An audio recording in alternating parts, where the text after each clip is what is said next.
ইনশাআল্লাহ আমরা চেষ্টা করব সকলের এই অভিজ্ঞতাকে কাজে লাগিয়ে সকলের এনার্জিটা যেন আমরা একসাথে কাজে লাগিয়ে আমরা যেন সামনের দিকে এগিয়ে যেতে পারি। আজকে সবচেয়ে আলোচিত খবর, বাংলাদেশ ক্রিকেট বোর্ড বিসিবি পেয়েছে নতুন সভাপতি। আর তিনি হলেন দেশের ক্রিকেট ইতিহাসের এক উজ্জ্বল নক্ষত্রের নাম আমিনুল ইসলাম বুলবুল। আমিনুল ইসলামের পুরনো খেলার দৃশ্য বা টেস্ট সেঞ্চুরির মুহূর্ত ১৯৯০-এর দশকে যিনি ছিলেন বাংলাদেশের ক্রিকেটের অন্যতম পথিকৃৎ, আজ তিনি দেশের ক্রিকেট প্রশাসনের সর্বোচ্চ আসনে। ১৯৯৯ সালের বিশ্বকাপে বাংলাদেশ দলের অধিনায়ক ছিলেন তিনি, আর দেশের প্রথম টেস্ট ম্যাচেই করেছিলেন দুর্দান্ত এক সেঞ্চুরি, ১৪৫ রান ভারতের বিপক্ষে। দীর্ঘদিন আন্তর্জাতিক ক্রিকেট প্রশাসনে কাজ করে এবার দেশে ফিরলেন নেতৃত্ব দিতে। আইসিসির এশিয়া অঞ্চলের ডেভেলপমেন্ট ম্যানেজার হিসেবে দায়িত্ব পালনের অভিজ্ঞতা তাঁকে এনে দিয়েছে বিশেষ প্রস্তুতি।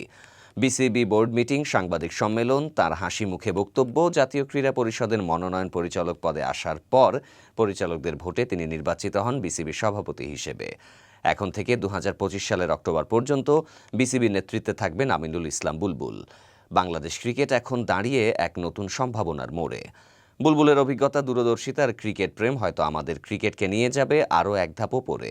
বুলবুল বক্তব্য দিচ্ছেন, আমি চেষ্টা করব সবাইকে একসাথে নিয়ে সামনে এগিয়ে যেতে। আমিনুল ইসলাম বুলবুলের জন্য শুভকামনা।